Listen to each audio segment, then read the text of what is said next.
Hello everyone, good morning সকলকে and welcome to my YouTube channel study with Mou. Students, তোমাদের upcoming WBP, KP constable, WB SSC এক্সামের জন্য আমি কিছু গুরুত্বপূর্ণ জিকে কোয়েশ্চেন নিয়ে চলে এসেছি। চলো দেখে নেওয়া যাক কী আছে কোয়েশ্চেনে। আমাদের ফার্স্ট কোয়েশ্চেন, বংশগতির জনক কে?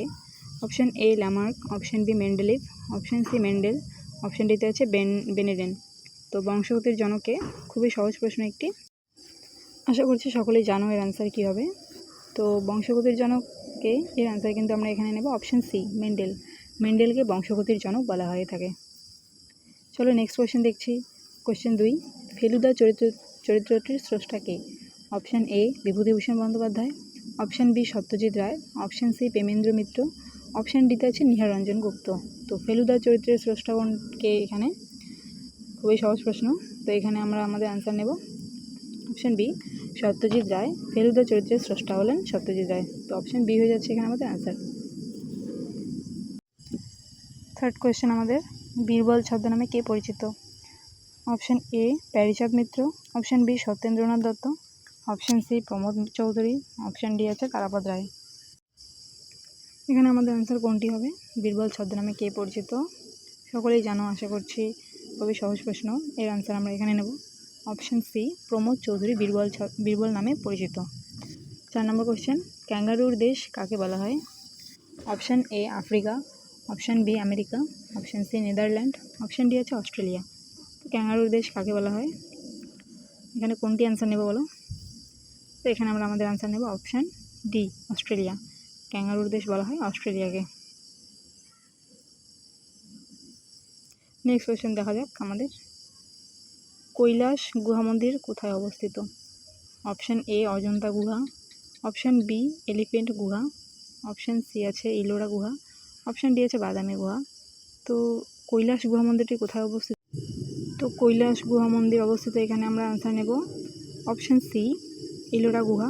কৈলাস গুহা মন্দির ইলোরা গুহাতে অবস্থিত, ইলোরা গুহায় অবস্থিত। নেক্সট কোয়েশ্চেন দেখি, 6 নম্বর কোয়েশ্চেন আমাদের, পঞ্চনদের দেশ কাকে বলে?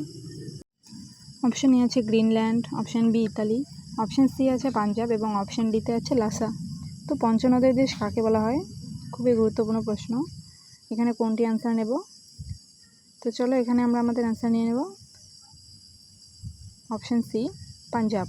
পঞ্চনদের দেশ পাঞ্জাব কিন্তু পঞ্চনদের দেশ নামে পরিচিত।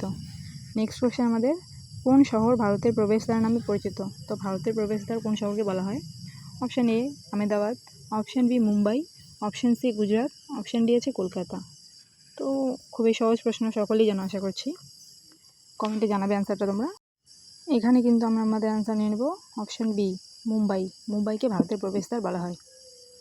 চলো নেক্সট কোয়েশ্চেন দেখি আমাদের 8 নম্বর কোয়েশ্চেন কি আছে, সপ্ত পাহাড়ের দেশ কোন দেশকে বলা হয়? Option A Athens, option B Palestine, option C Vatican city, option ডিতে আছে রোম। সপ্ত পাহাড়ের দেশ কাকে বলে, কোন দেশকে বলা হয়? কি হবে এখানে আমাদের অ্যান্সার? তো এখানে আমরা আমাদের অ্যান্সার নিয়ে নেব অপশান ডি রোম। রোমকে সপ্ত পাহাড়ের দেশ বলা হয়। নেক্সট কোয়েশ্চেন দেখছি 9 নম্বর কোয়েশ্চেন, ভারতের প্রথম উপগ্রহ কোনটি? Option A Bhaskara, option B Aryabhata, option C আছে রোহিণী 1, অপশান ডিতে আছে অ্যাপোলো। চলো দেখে নেওয়া যাক এর অ্যান্সার কী হবে। ভারতের প্রথম উপগ্রহ কোনটি? তো এর অ্যান্সার আমরা এখানে চলে নিচ্ছি অপশান বি আর্যভট্ট। আর্যভট্ট কিন্তু ভারতের প্রথম কৃত্রিম উপগ্রহ। নেক্সট কোয়েশ্চেন দেখছি চলো। 10 নম্বর কোয়েশ্চেন আমাদের, বর্তমান ভারত কে রচনা করেন? Option A Aurobindo Ghosh, option B Raja Rammohan Roy, option C আছে স্বামী বিবেকানন্দ, অপশান ডিতে আছে ঈশ্বরচন্দ্র বিদ্যাসাগর। তো বর্তমান ভারত কে রচনা করেন? কী হবে অ্যান্সার এখানে? চলো এখানে আমরা অ্যান্সার নিয়ে নেব অপশান সি স্বামী বিবেকানন্দ। বর্তমান ভারত রচনা করেন স্বামী বিবেকানন্দ। নেক্সট কোয়েশ্চেনে যাব, বেসিনের সন্ধি কত খ্রিস্টাব্দে হয়েছিল? 11 নম্বর কোয়েশ্চেন আমাদের, বেসিনের সন্ধি কত খ্রিস্টাব্দে হয়েছিল? অপশান এ 1809 খ্রিস্টাব্দে, অপশান বি 1802 খ্রিস্টাব্দে, অপশান সি 1792 খ্রিস্টাব্দ, অপশান ডিতে আছে 1784 খ্রিস্টাব্দ। তো বেসিনের সন্ধি কত খ্রিস্টাব্দে হয়েছিল? কি অ্যান্সার নেব আমরা এখানে? তো এখানে আমরা অ্যান্সার নিয়ে নেব অপশান বি 1802 খ্রিস্টাব্দে বেসিনের সন্ধি হয়েছিল। 12 নম্বর কোয়েশ্চেন, শান্তিস্বরূপ ভাটনগর পুরস্কার কোন ক্ষেত্রে দেওয়া হয়? অপশান এ খেলাধুলায়, অপশান বি সাহিত্যে, অপশান সি বিজ্ঞান গবেষণায়, অপশান ডি আছে চিকিৎসা বিজ্ঞানে। তো শান্তিস্বরূপ ভাটনগর পুরস্কার কোন ক্ষেত্রে দেওয়া হয়? এর আনসার আমরা এখানে নেব অপশান সি, বিজ্ঞান গবেষণায় শান্তিস্বরূপ ভাটনগর পুরস্কার দেওয়া হয়ে থাকে। নেক্সট কোয়েশ্চেন দেখছি, মুদ্রা সংক্রান্ত বিদ্যাকে কি বলা হয়? Option A archaeology, option B আছে historiography, option C numismatics, option D আছে ইপিগ্রাফি। মুদ্রা সংক্রান্ত বিদ্যাকে কি বলা হয়? কোনটি অ্যান্সার নেব এখানে? তো এখানে আমরা অ্যান্সার নিয়ে নিচ্ছি অপশান সি, নিউমিসমেটিক্স, মুদ্রা সংক্রান্ত বিদ্যা। নেক্সট কোশ্চেন, 14 নম্বর কোশ্চেন, শক্তিস্থল কার সমাধিস্থল? Option A Rajiv Gandhi, option B Lal Bahadur Shastri, option C Jagjivan Ram, option ডিতে আছে ইন্দিরা গান্ধী। শক্তিস্থল কার সমাধিস্থল? খুবই গুরুত্বপূর্ণ প্রশ্ন। তো কী হবে অ্যান্সার এখানে?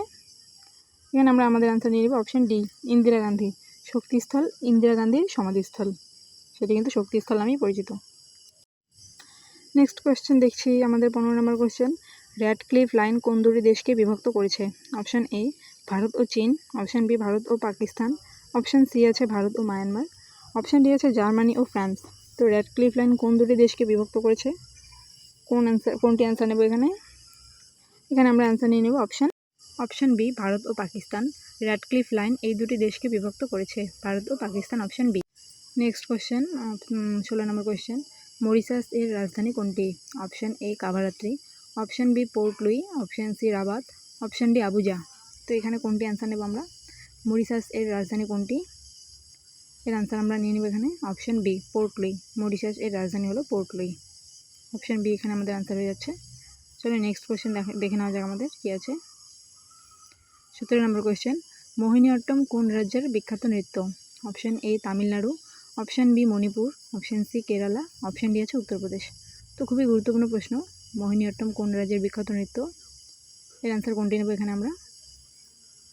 তো এর অ্যান্সার আমরা এখানে কিন্তু নিয়ে নেব অপশান সি কেরালা। কেরালা রাজ্যের বিখ্যাত নৃত্য কিন্তু মোহিনীঅট্টম হয়ে যাবে এখানে আমাদের অ্যান্সার। তো নেক্সট কোয়েশ্চেন, 18 নম্বর কোয়েশ্চেন, দানসাগর অদ্ভুত সাগর কে রচনা করেন? খুবই গুরুত্বপূর্ণ প্রশ্ন। Option A Banabhatta, option B Kadambini, option C আছে বল্লাল সেন, অপশান ডিতে আছে আর্যভট্ট। দানসাগর অদ্ভুত সাগর কে রচনা করেন? এর অ্যান্সার কোনটি হবে? তো এর অ্যান্সার আমরা এখানে নিয়ে নেব অপশান সি, বল্লাল সেন রচনা করেন দানসাগর এবং অদ্ভুত সাগর। নেক্সট কোয়েশ্চেন, 19 নম্বর কোয়েশ্চেন, নালন্দা বিশ্ববিদ্যালয় কে প্রতিষ্ঠা করেন? Option A Gopal, option B প্রথম Kumar Gupta, option C Rampal, option D আছে ধর্মপাল। নালন্দা বিশ্ববিদ্যালয় খুবই সহজ প্রশ্ন, এর অ্যান্সার কোনটি হবে এখানে? নালন্দা বিশ্ববিদ্যালয় কে প্রতিষ্ঠা করেন? তো এর অ্যান্সার আমরা এখানে নিয়ে নেব অপশান বি প্রথম কুমার গুপ্ত নালন্দা বিশ্ববিদ্যালয় প্রতিষ্ঠা করেন। নেক্সট কোয়েশ্চেন, আমাদের লাস্ট কোয়েশ্চেন আজকে, সবচেয়ে হালকা ধাতু কোনটি? নেক্সট কোয়েশ্চেন আমাদের এখানে লাস্ট কোয়েশ্চেন, সবচেয়ে হালকা ধাতু কোনটি? অপশান এ আছে helium, option B lithium, option C আছে সোডিয়াম, অপশান ডিতে আছে পারদ। তো সবচেয়ে হালকা ধাতু কোনটি? খুবই সহজ প্রশ্ন, সকলেই জানো এর অ্যান্সার আশা করছি। তো এর অ্যান্সার আমরা এখানে নিয়ে নেব অপশান বি লিথিয়াম। সবচেয়ে হালকা ধাতু হলো লিথিয়াম। থ্যাংক ইউ সকলকে। কেমন লাগলো আজকের আমার এই ভিডিওটি অবশ্যই কমেন্টে জানাবে, এবং ভিডিওটি ভালো লাগলে একটি লাইক করে দেবে, চ্যানেলটি সাবস্ক্রাইব করে দিও, পাশে থাকা বেল আইকনটি ক্লিক করে দিও এবং আরও বেশি বেশি করে শেয়ার করে দিও। থ্যাংক ইউ সকলকে।